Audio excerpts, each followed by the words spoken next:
ఆంధ్రప్రదేశ్లో అంతా విధ్వంసం చేసిన జగన్మోహన్ రెడ్డి మత వ్యాప్తి మాత్రం బాగా చేసుకున్నాడు, విచ్చలవిడిగా చేసుకున్నాడు అంటూ ఇప్పుడు ఎన్డీఏలో కీలకపక్షమైనటువంటి భారతీయ జనతా పార్టీకి సంబంధించిన సానుభూతి పరులు ఆ లెక్కలు బయటికి తీసి సోషల్ మీడియా సాక్షిగా నిలదీస్తున్నారు.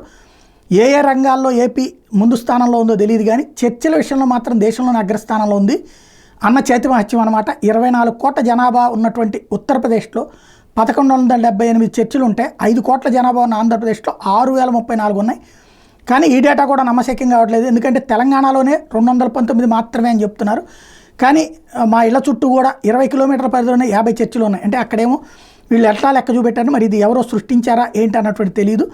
టోటల్ 25,700 చర్చిలు ఉంటే దేశంలో, అంటే ఇది రిజిస్టర్డ్ చర్చిలు అనుకోండి. జమ్మూ కాశ్మీర్లో 64, లడఖ్లో 1, హిమాచల్ ప్రదేశ్లో 21, పంజాబ్లో 778, ఢిల్లీలో 577, హర్యానాలో 432, ఉత్తరప్రదేశ్లో 1178, మహారాష్ట్రలో 2004, కర్ణాటకలో 1982, ఆంధ్రప్రదేశ్లో 6034, తమిళనాడులో 4670, కేరళలో 1602, గోవాలో 136, గుజరాత్లో 574, బీహార్లో 583, జార్ఖండ్లో 660, బెంగాల్లో 1245, మేఘాలయలో 255, త్రిపురలో 115, మిజోరాంలో 214 ఇట్లా ఉన్నాయి అన్నటువంటి లెక్క చెప్తున్నారు.